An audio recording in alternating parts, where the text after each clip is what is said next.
My Catholic Faith, Lesson 6, Existence of God. Adam and Eve, our first parents, knew God in the Garden of Paradise.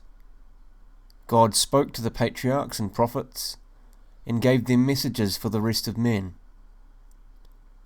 God gave the commandments to Moses. Our Lord Jesus Christ, God Himself, came and taught about God. How do we know by our natural reason that God exists? We know by our natural reason that God exists because of the existence of the world, the order and harmony of the whole universe, and the testimony of our conscience. The existence of the world proves the existence of God, because it could not have come into existence by itself. Everything in the world had a beginning. Men, animals, plants, the earth, planets and stars, all had a beginning. They could not have come into existence by themselves. They must have been made by someone who had no beginning. Planets and men could no more have made themselves than a watch can make itself.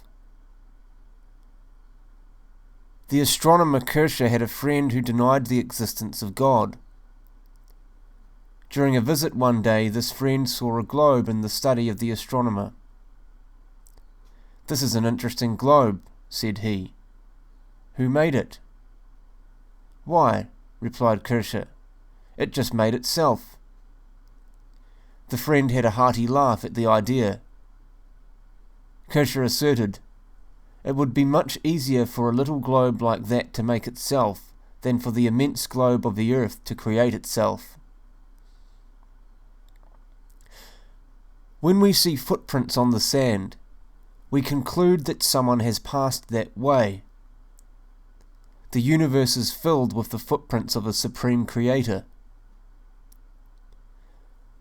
We find this imprint in the very mind of man, in its deep aspiration to the infinite. If God does not exist, man's deepest striving tends to nothing, is absurd.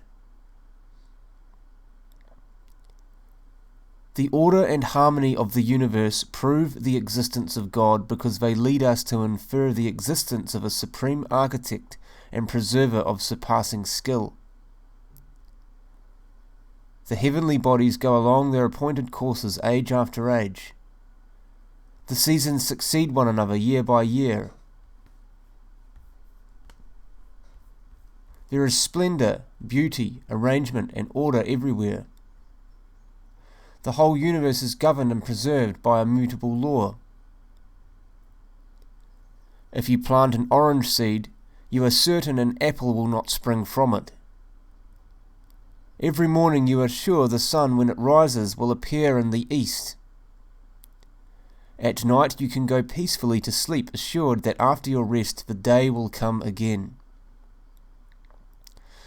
To say that this universal order is the result of accident, or that the planets direct their own courses, is as foolish as to say that an automobile goes sensibly around the city streets running itself.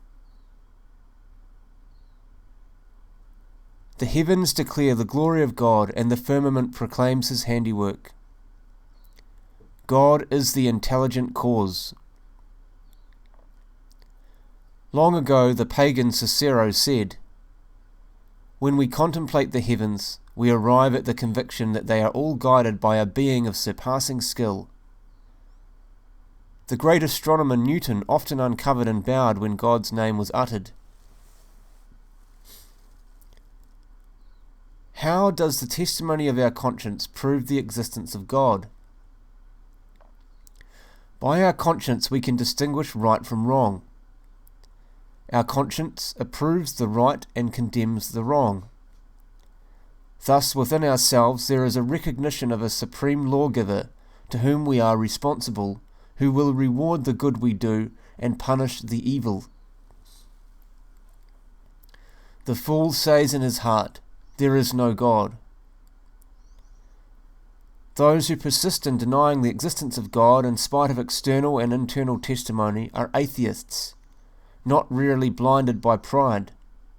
To them can be applied the words of our Lord. Seeing they do not see, and hearing they do not hear, neither do they understand.